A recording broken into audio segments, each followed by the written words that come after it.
2019년 새해 시민들은 어떤 소망을 갖고 있는지 들어봤습니다. 문화선교연구원이 한 해를 마무리하며 사회문화 10대 이슈를 선정해 발표했습니다. 국방부가 36개월 교정시설 근무를 골자로 하는 대체 복무원을 확정해 입법 예고했습니다. 기독교 정신으로 세워진 안양대학교가 대순진리회 성주 방면, 이른바 대진성주회에 매각될 거란 의혹이 제기됐습니다. 관련 내용을 살펴봅니다. 최장기간 고공농성을 이어가고 있는 파인텍 사태가 새해에도 계속될 것으로 보입니다. 교계를 비롯한 시민단체는 조속한 사태 해결을 촉구했습니다. 안녕하십니까. 구티비 뉴스입니다. 2018년은 유독 삶의 팍팍함을 토로하는 목소리가 많이 들렸던 해였습니다. 때문에 2019년 새해가 더 기다려지기도 하는데요. 새해를 맞는 시민들의 소망을 직접 들어봤습니다. 한혜인 기자입니다. 2018년 한 해 동안 시민들은 불안한 현실 속에서도 일상의 작은 행복을 찾기 위해 노력했습니다. 다사다난했던 1년을 마무리하며 시민들은 각자의 소망을 갖고 2019년을 맞이합니다. 먼저 자영업자들은 최저임금 인상으로 인한 불안감이 상당하다면서도 함께 힘을 모은다면 희망이 보일 것이라고 서로를 위로했습니다.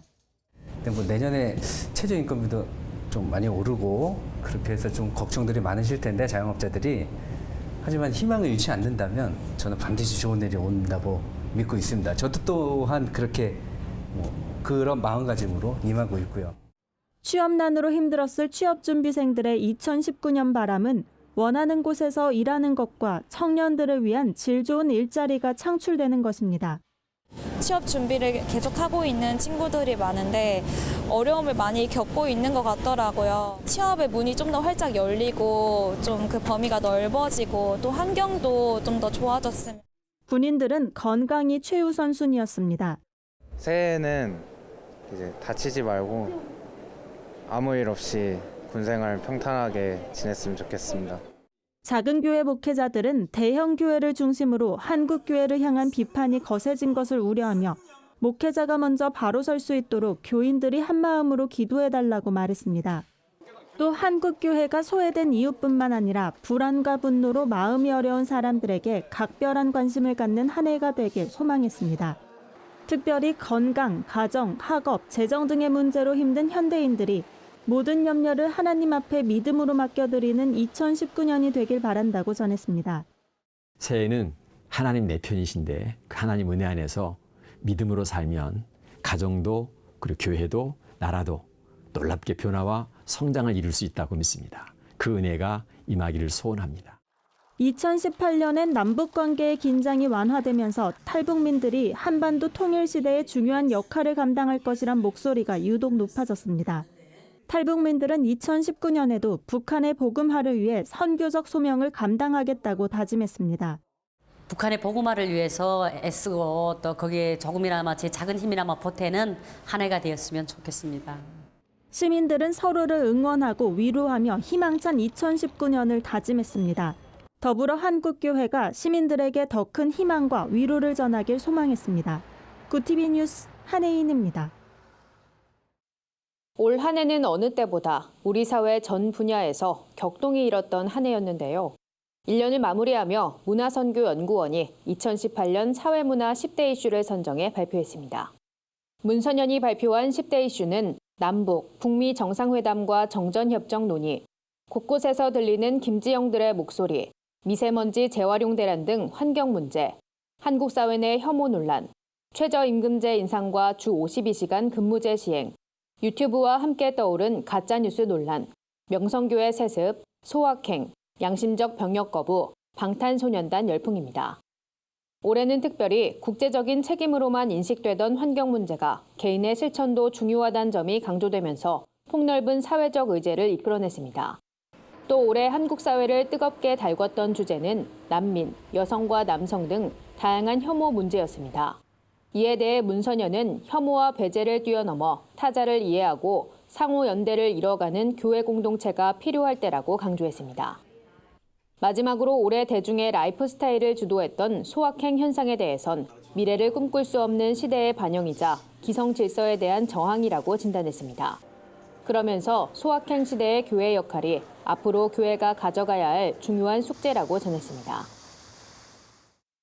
국방부가 양심적 병역 거부자들의 대체 복무 방안을 확정해 입법 예고했습니다. 헌법재판소 결정 이후 6개월 만인데요. 복무 기간은 36개월, 복무 분야는 교정시설 합숙근무로 결정됐습니다. 대체 복무 여부를 심사하는 심사위원회는 국방부 소속으로 설치하기로 했습니다. 이를 통해 앞으로 대체 복무자들은 교정시설에서 비교적 노동 강도가 높은 취사나 배식, 의료 지원 등의 업무를 맡을 것으로 보입니다. 국방부는 현역의 1.5배를 넘긴 기간이 징벌적 성격을 가진다는 지적이 있었지만 그보다 병역 기피 수단으로 악용되지 않도록 하는 것을 원칙으로 삼았다고 설명했습니다. 국방부는 다만 제도 정착 이후에 1년 범위 안에서 기간을 조정할 수 있다는 단서를 달았습니다. 대체 복무안은 내년 상반기 중으로 입법 절차를 마무리하고 2020년 1월부터 본격 시행됩니다. 시행 첫 해에만 1,200명을 배정하고 이후엔 연간 600명 수준으로 상한선을 두기로 했습니다. 기독교 정신으로 세워진 안양대학교가 대진 성주회에 매각될 거란 의혹이 제기됐습니다. 학생들을 비롯한 학내 구성원과 동문들은 비상대책위원회를 구성하고 강경 대응에 나서겠다고 밝혔습니다. 홍희연 기자가 보도합니다. 올해 설립 70주년을 맞은 안양대학교는 국내 최초의 신학 박사로 잘 알려진 고 김치선 목사가 세운 기독교 사학입니다. 예장 대신교단과 인준관계를 맺고 목회자를 배출해온 이 학교가 최근 대진성주회에 매각될 거란 의혹이 제기돼 논란이 일고 있습니다. 대진성주회는 흔히 도를 아십니까란 길거리 포교 방식으로 일반인들에게 잘 알려진 단체입니다. 불교와 유교, 무속신앙 등이 혼합된 교리를 전파해 사이비성이 있는 것으로 전해집니다. 비대위가 제기하는 매각 의혹은 이렇습니다. 지난 8월 안양대학교를 운영하는 학교법인 우일학원 이사회는 임기가 만료되는 2명의 이사를 대신해 대진성주회와 연관된 허모 씨와 문모 씨를 각각 이사로 선임했습니다. 이들은 대진성주회가 소유한 호텔과 교육재단에서 각각 대표와 이사로 활동하는 인물입니다. 이후 지난 12월 17일 열린 이사회에서도 새로운 2명의 이사를 선임했는데 이들도 역시 대진성주회에 깊숙이 연관돼 있습니다. 대진성주회가 운영하는 중원대학교의 총장 직무대행과 대학원장을 맡고 있습니다. 비대위는 이렇게 매각에 찬성할 만한 이사진들을 앞세워 결국 이사회 결의로 학교 매각을 시도할 것이라고 말했습니다. 근데 또 이사 하나가 이사장 사돈이에요. 그러니까 다 됐어 지금. 그러니까 3분의 2가 6명이거든요. 그러면 3분의 2만 찬성하면 그냥 끝이에요. 이에 대해 학교법인 우일학원 측은 사실 무근이란 입장을 고수하는 것으로 알려졌습니다. 다만 학교 재정이 어렵다는 등의 발언을 법인 이사장이 직접 하면서 불안감을 조성한 정황이 있었던 것으로 전해집니다. 하지만 학교 관계자들은 실제 학교를 매각해야 할 정도의 부채 수준은 아니라고 강조했습니다. 오히려 교직원들이 직접 나서 기금을 조성하겠다는 계획을 전하기도 했지만 이사장이 이를 묵살했다고 말했습니다. 요즘 얘기하는 그런 밀실 경영, 갑질 경영을 해서 결국에는 모든 구성원들의 이야기를 묵살하고 당신이 이렇게 끌고 왔다는 거죠. 해당 의혹에 학생들도 반대 움직임을 보이고 있습니다. 학생들은 공청회를 열고 향후 대응 방안을 검토하는 등 학교 매각 반대 운동에 적극 나설 계획을 전했습니다. 안양대학교 신학대학 학생들은 현 사태에 대하여 절대 침묵으로 일관하지 않을 것이다. 끝까지 투쟁하고 모든 사태를 정상화하여 개교 71주년을 맞이하는 2019년 이후에도 떳떳한 안양인으로 살아갈 것을 성명하는 바이다. 비대위는 법인 이사장과 함께 지난 8월 선임된 2명의 이사에 대한 직무정지 가처분을 신청할 계획입니다. 이와 함께 서명운동과 청와대 국민청원 등 여러 수단을 동원해 안양대학교를 수호하겠다고 밝혔습니다. 구티비 뉴스 홍우연입니다. 최장기간 고공농성을 이어가고 있는 파인텍 사태가 새해에도 계속될 전망입니다. 노사가 지난 29일 두 번째 교섭을 진행했지만 별다른 성과를 내지 못했는데요. 6시간이 넘는 진통에도 결론을 내리지 못한 채 끝났습니다. 이날 교섭에서 사측은 파인텍 노동자들이 스타플렉스로 고용은 안 된다는 입장과 함께 구체적인 대안도 제시하지 않은 것으로 알려졌습니다. 3차 교섭 날짜도 확정짓지 못했습니다. 한편 파인텍 차광호 지회장을 비롯해 한국기독교교회협의회 박승열 목사, 송경동 시인, 인권재단 박래군 소장 등 종교 시민계는 노사 간 중재를 위해 지상에서 단식 투쟁을 벌이고 있습니다. 박승열 목사는 무엇보다 직접 고용은 문제 해결의 열쇠인데 이 열쇠는 사측이 쥐고 있다며 노사가 합의에 이르지 못한다고 해도 대화는 지속돼야 한다고 전했습니다. 한편 파인텍 노동자 홍기탁 박준호 씨는 12월 31일 기준 고공농성 415일째를 맞습니다. 노동자들은 지난해 11월 사측의 고용 승계와 단체 협약 이행 등을 요구하며 75m 높이의 발전소 굴뚝 위로 올라갔습니다. 오늘의 해외 주요 뉴스를 윤인경 기자가 전해드립니다. 구티비 월드와이드입니다.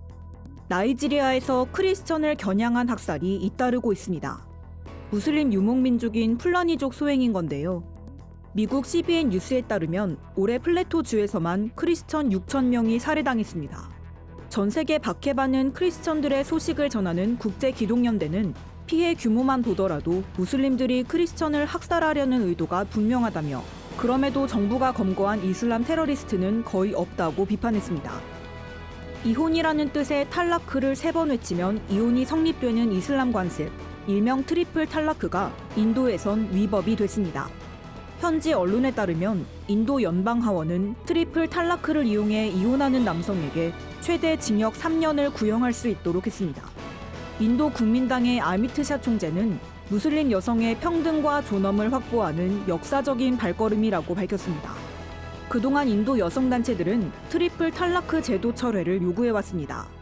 해당 법안은 상원의 표결까지 마치면 효력이 발생하게 됩니다.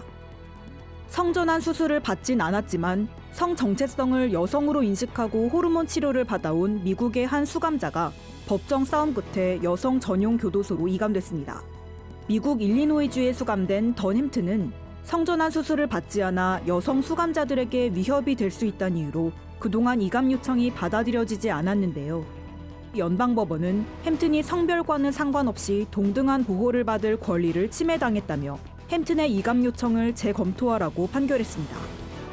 미국 연방정부의 일시적 업무 정지, 셧다운이 2주째에 접어들면서 그 여파가 가시화되고 있습니다. 멕시코 국경 장벽 예산을 놓고 도널드 트럼프 대통령과 야당인 민주당이 의견차를 좁히지 못해 장기화되는 모습인데요. 셧다운 영향으로 국립공원과 박물관 등은 잇따라 문을 닫고 있습니다. 일시 해고 상태에 빠진 공무원들도 어려움을 호소하고 있습니다. 9개 정부 부처와 20여 개 산하기관이 업무를 중단하면서 공무원 80만 명이 무급 휴가이거나 일하면서도 월급을 받지 못하는 실정입니다. 한편 미국 국민들은 셧다운 사태에 트럼프 대통령의 책임이 더 크다고 생각하는 것으로 나타났습니다. 구티비 뉴스 윤인경입니다. 오늘의 사회 이슈를 홍희연 기자가 종합해드립니다. 오늘의 이슈 포커스입니다. 문재인 대통령의 국정 지지도가 취임 후 최저치인 40% 중반대로 2018년을 마감했다는 조사 결과가 나왔습니다.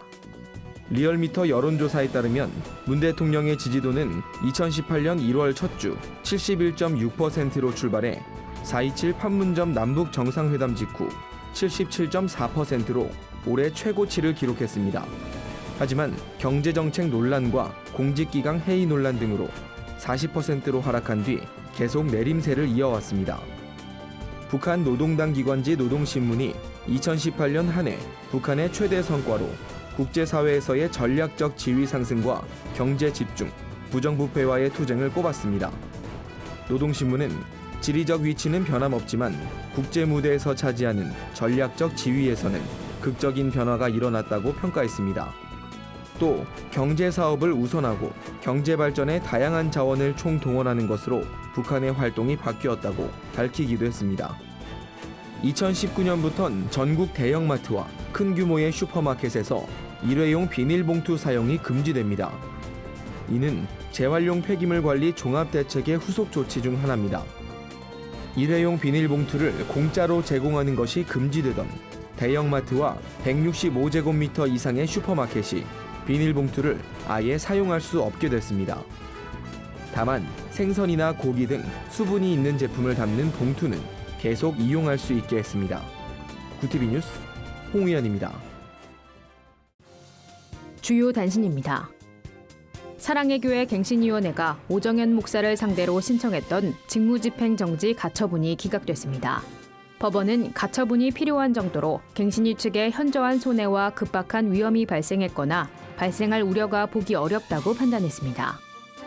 북한 인권단체 북한정의연대의 대북 소식통에 따르면 북한에 강제 억류 중인 김정욱 선교사가 생명이 위태로운 상황에 놓인 것으로 알려졌습니다.